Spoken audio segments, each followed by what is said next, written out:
And we're live! Woohoo! Hi, Carrie. Hi, Tim. Hi, Christelle. Hi, Tim. Yes. So, Carrie is coming to us she lives in a vertical world that's very narrow. Her flat is so narrow that she lives. Or it could be that she's on a phone. One of those two.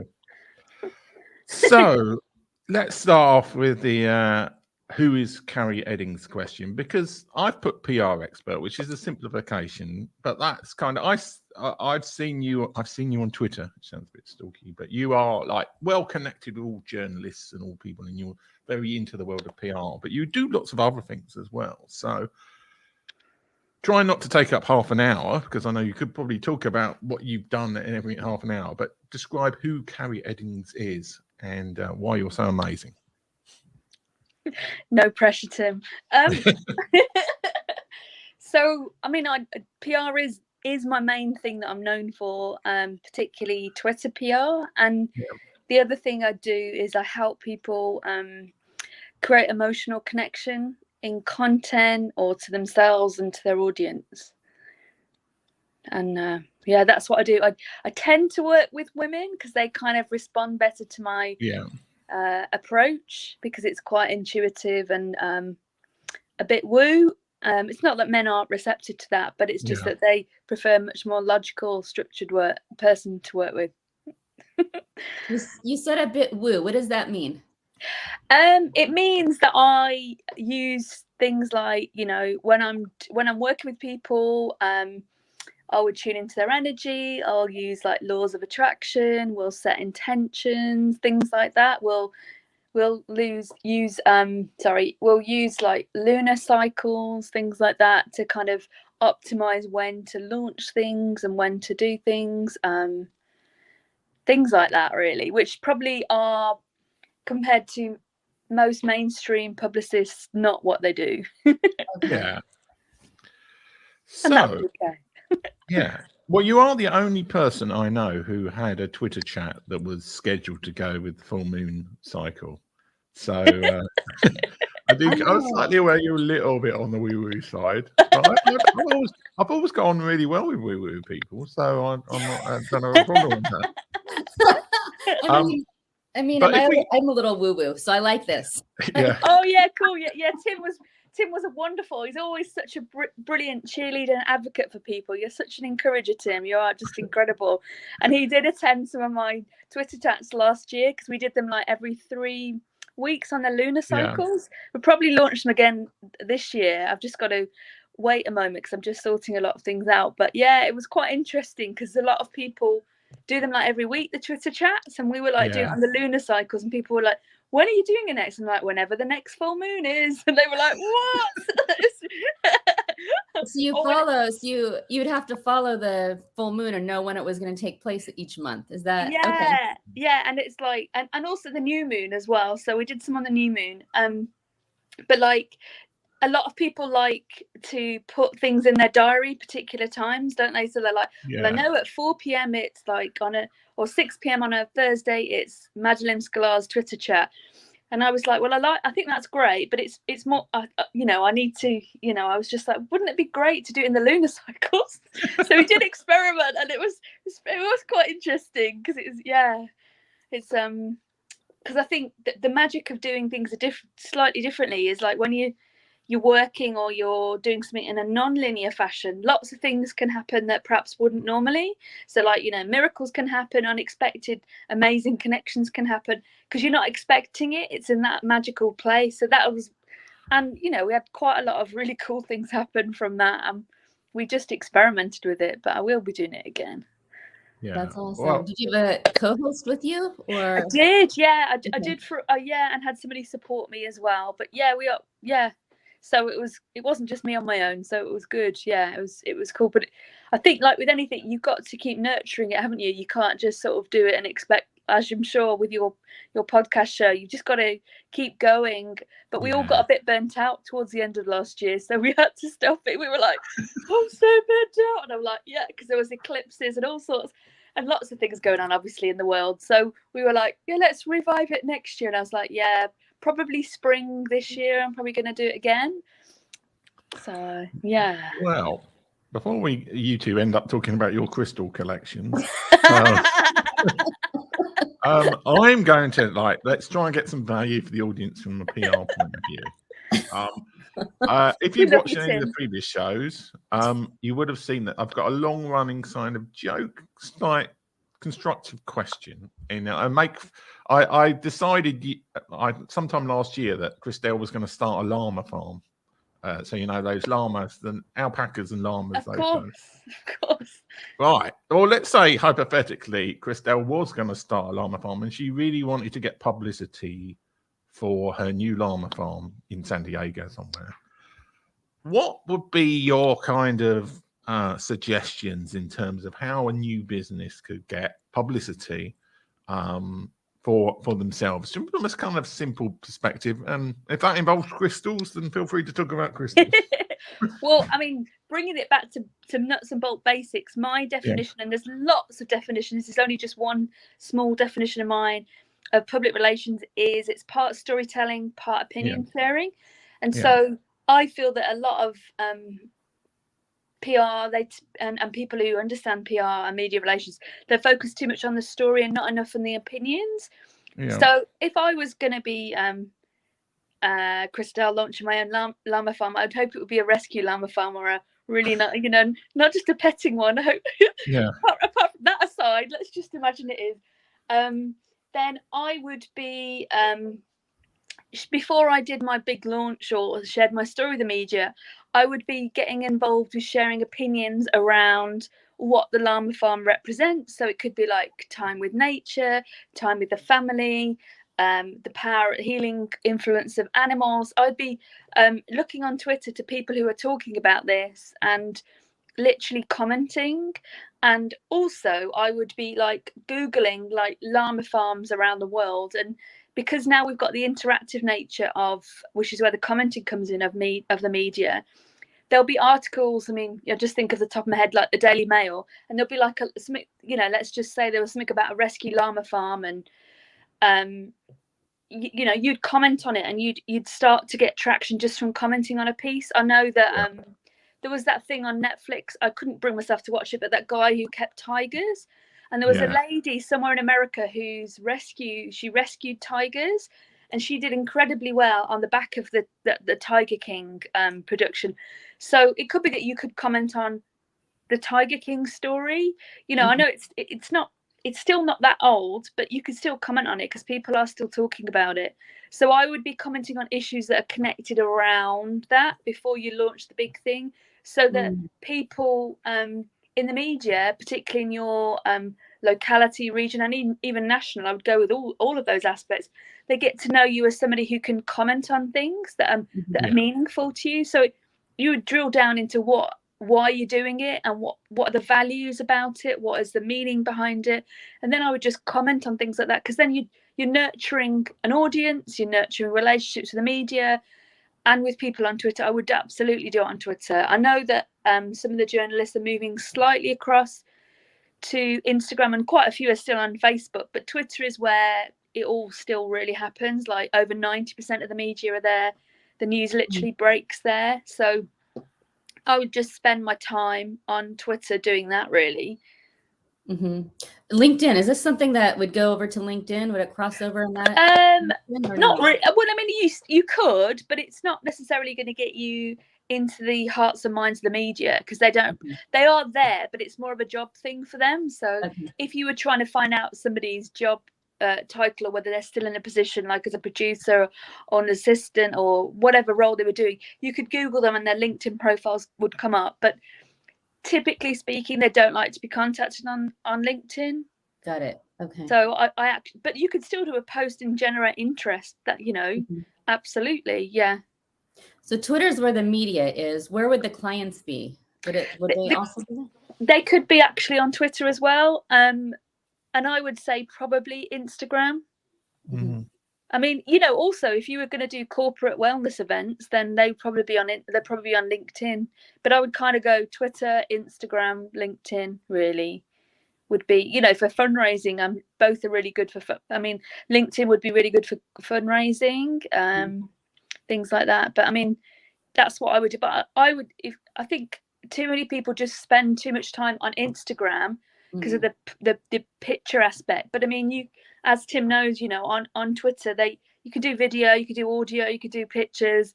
I just think your time is precious. Leverage your time. Just if you want publicity, spend it more on Twitter than anywhere really. And I'm not saying don't build it on Instagram, because I still would do that, but I would do that as a secondary thing. Personally. Yeah. Does that help? Yeah. That's actually probably, well, actually, I'll get Christine Gritman complaining if I say that's the best answer to the llama question. I mean, the power of suggestion now. I want to have a llama farm just to see what would happen. It's absolutely a terrible business idea, I think, really. No, I mean, especially if they were rescue llamas and you had like the gentle barn or the farm sanctuary approach, and you rescued llamas and it was all like eco and sustainable and all that kind of stuff, and it was all really nice, then I think you could do really well with it. I just can't get, when I think about this, I'm just like, one of my goals of the year is to go and learn how to cow. Oh, jeez. Oh, we've lost you. We lost the audio. Like, amazing. We lost your audio. Yeah, there I'm sorry. Oh, somebody called me. Sorry. I know this must happen. But if you could get some healers and people involved, and you could teach people how to get close to the llamas, like they do with cow hugging or the gentle barn with pigs and everything, then that would be amazing.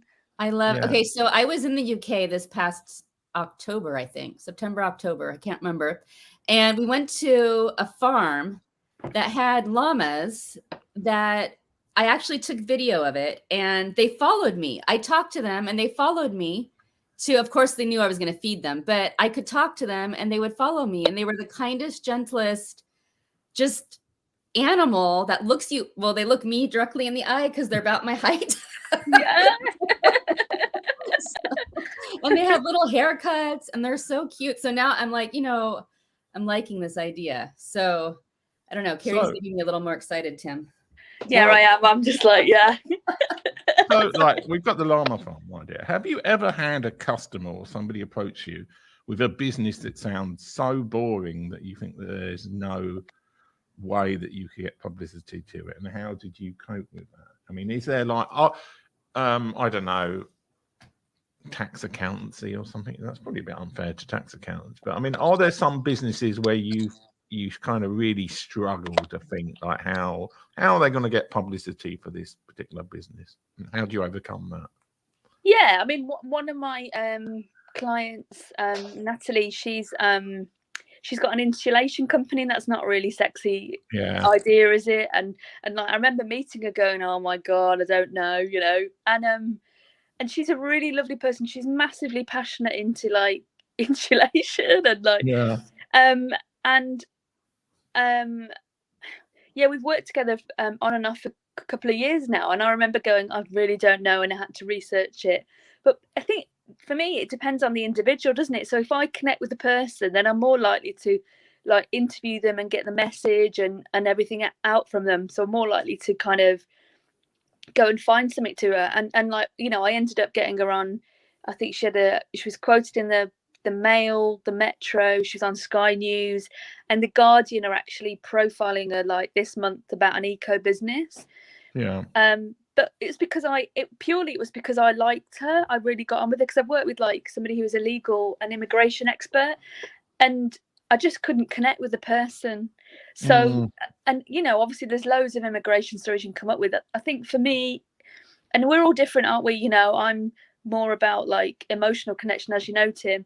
So if I feel a connection with someone, then I think it doesn't really necessarily matter what the business is. Although being vegan, I couldn't really represent somebody who was,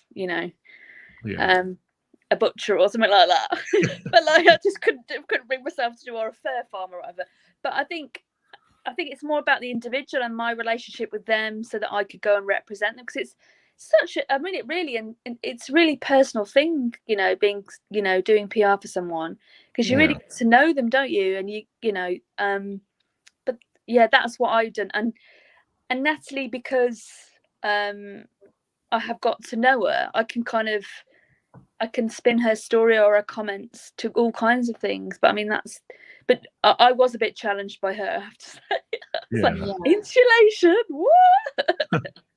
So your job as her PR person is to get her into media specifically. You want her in all the media outlets. Is it also to do commercials? I mean, is it? No.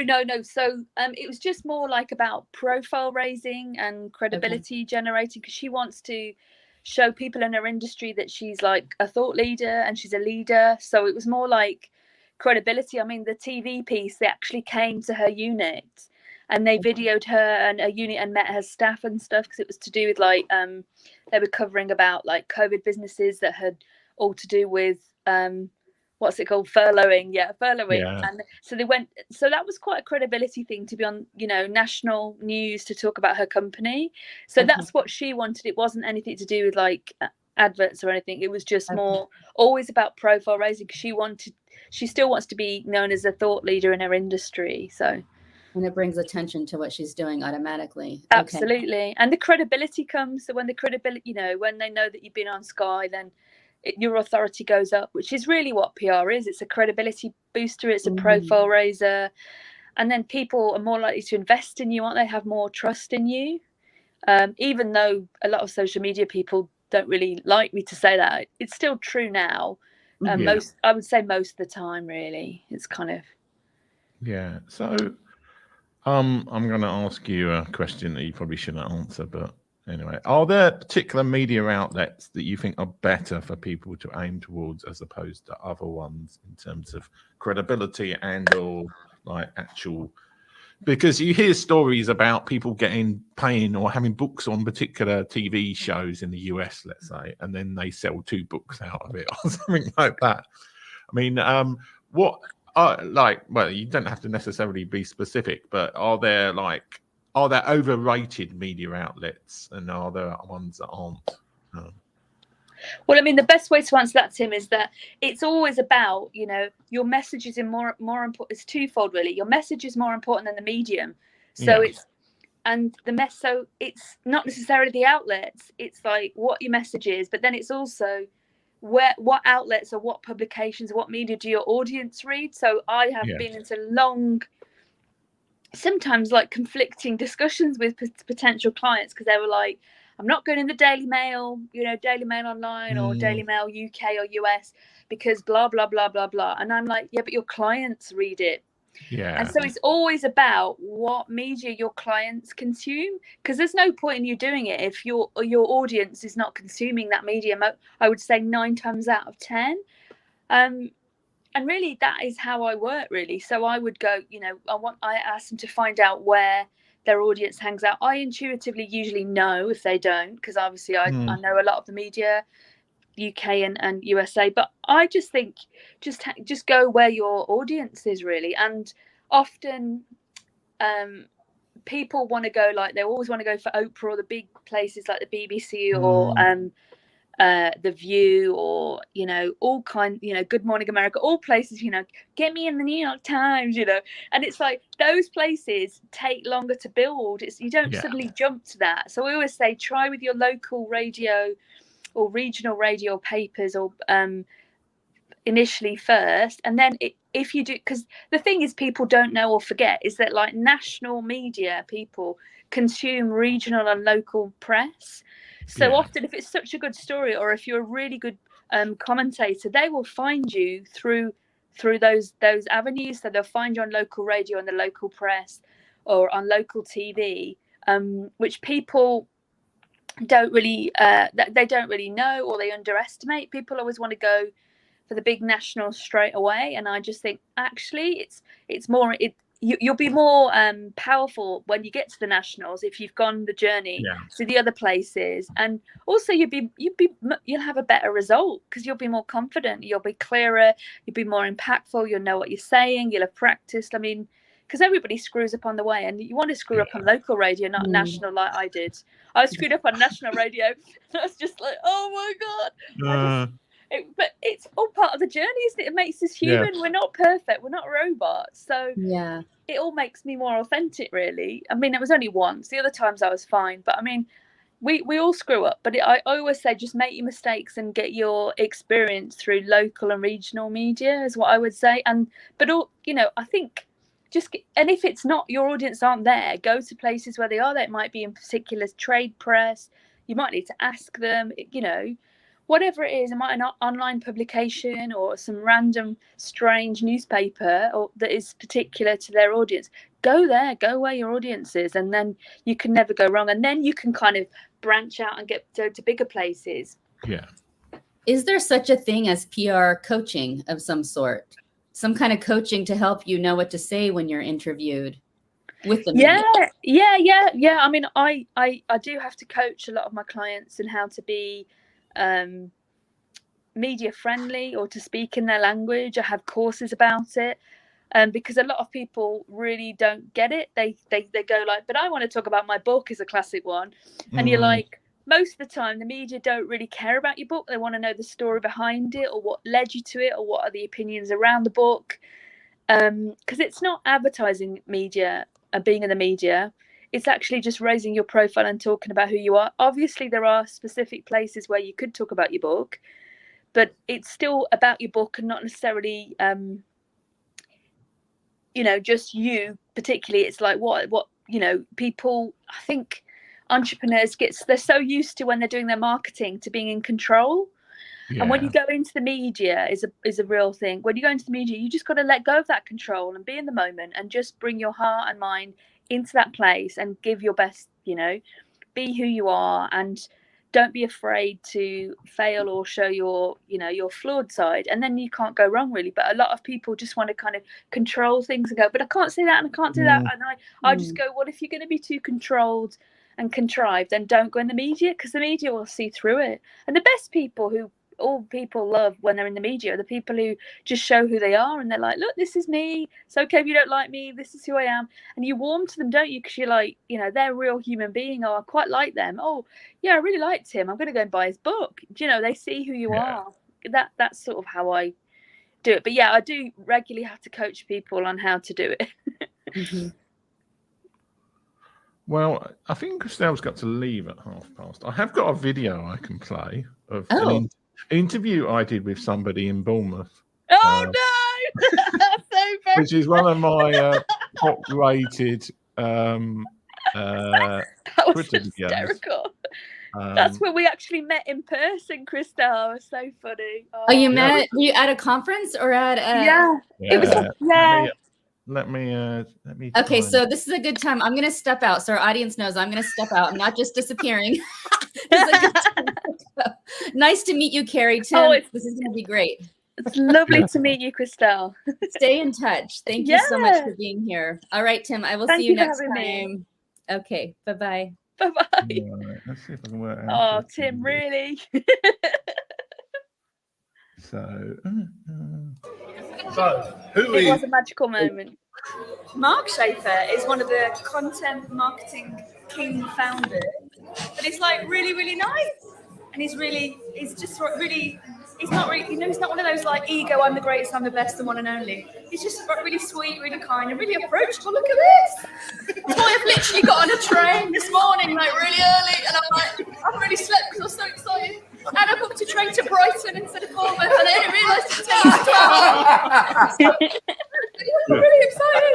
And he hasn't seen a folk yet. That's how cool Mark is. That's nice. So, who is Mark Schaefer? Mark Schaefer is one of the content marketing founders. Thanks, Tim. I managed to screw up and remove you rather than. Don't worry. See, even men have blonde moments. Yeah, well, yeah, I have a lot of them. So, well, let's talk about authenticity and because you're very authentic. Mark Schaefer, who was featured in that clip, who's a previous guest on the show, is very authentic. So, why is being a little bit non-perfect so good from a kind of PR perspective, or just in general business, really? Well, because as you know, we do business with people we like, know, and trust, don't we? And if Yeah. they're all too like, I'm perfect, you know, I'm this, and this, and you don't feel an emotional connection with them, or you don't feel they're real, you don't really, it's hard to warm to the person, it's hard to like them, it's hard to trust them, and it's hard to get to know them, isn't it? I mean, I had a client, well, she wasn't a client, but we nearly worked together, and she wanted to talk about how she'd helped all these women with domestic violence. And I said, if you got a story? She said, yeah, but she couldn't share it. And obviously this is extremely sensitive, and I totally respect that. But I was just like, but you can't talk about something if you can't share who you are in that journey. Another lady, she'd written 4 books, and I suppose I talk about it in like, you just think about Bridget Jones, you know, but she wouldn't like Bridget Jonesify herself, so she wouldn't talk about things that she wasn't good at. She was a massive high achiever, but she just wasn't relatable. I think that's the bottom line. That's what I'm trying to get at. When you show your, you know, your screw ups or your vulnerabilities, it shows that you're more relatable, and then people go, oh, I can see myself in them. So then they buy into who you are and your story and what you're about, and they warm to you, don't they? And if people are not relatable, then it's quite difficult to do business, I think, really now, especially if you're just working for yourself. If you can't show that you're relatable, particularly to your audience, then I don't see how you can get business. Yeah, it's harder, isn't it? Yeah, well, I mean, I know. I mean, it's like somebody who's selling ice cream on a sunny day and they're the only person on the beach kind of thing. They will be able to, no matter what their personality is. But yeah, I think it helps so much. So how can, if somebody's watched this show, either live or on replay on YouTube, for example, and they suddenly want to say, well, I want to get publicity. I want to hire this Carrie person to do all this PR and publicity for me, or they want to work with you in some other way, how can they get in touch with you and how can they work with you? So the easiest way is probably to find me on Twitter or LinkedIn. And they can, I do PR management for people. It's usually for a whole year. Also they can work with me or learn from me through, there's a number of courses that I'm bringing out this year, sort of like mini courses to like longer courses, like 10-week courses where they can really go in depth to work from me. But I'm open to collaboration and partnerships as well, absolutely. And I'm going to, in the next few months, be launching a podcast, so that's quite exciting. Podcast or a live video or a video show? Oh, I don't. Yeah, no, it's probably going to be a podcast, but it could be both, couldn't it? I mean, like I might have to bend your ear about what the difference is, but I'm really keen to do a podcast. Yeah, so I mean, it could be both. Yeah, it could be. Yeah, well, I mean, the reason I did an audio podcast for years was it's a lot easier from a confidence point of view to do. Video's scary to begin with. But now, as you can see, I spend almost 10 seconds before the show getting ready. And it's like there's a lot of skill to being just comfortable in front of video. So an audio podcast is actually quite a good way to start, I think, for a lot of people. But maybe you're probably best to start with audio. Yeah, I think, I'm sorry, somebody's rang again. I do apologise. Well, I was talking all the time, so it didn't really matter. So maybe you noticed that you got away with it that time. I think, audio could be the starting point, and then I could develop, like you say, it onto video after. That might be like, because it's just, sometimes you just got to get started, haven't you? Yeah, exactly. Yeah. Anyway, it's been great to have you on the show. Thank you. I'm really grateful and honoured. It's been lovely.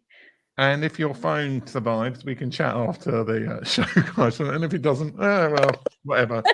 So, thanks to anybody who watched or people who watched the replay, which is most people tend to watch the replays rather than the live show. We've managed to pick a time for the show, which works for my schedule and Christelle's schedule, but it's not great for the audience. But we do get replay viewers, so that's the main thing. Oh, that's cool. And if they've got any questions, just send me a message on Twitter or tag me on Twitter, or that Twitter or LinkedIn are the best places. Absolutely, just send me any questions or any feedback. Absolutely, I'll love that.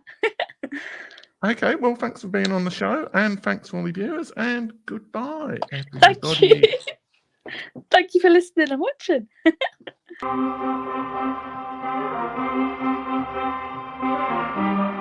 This is terrifying for me.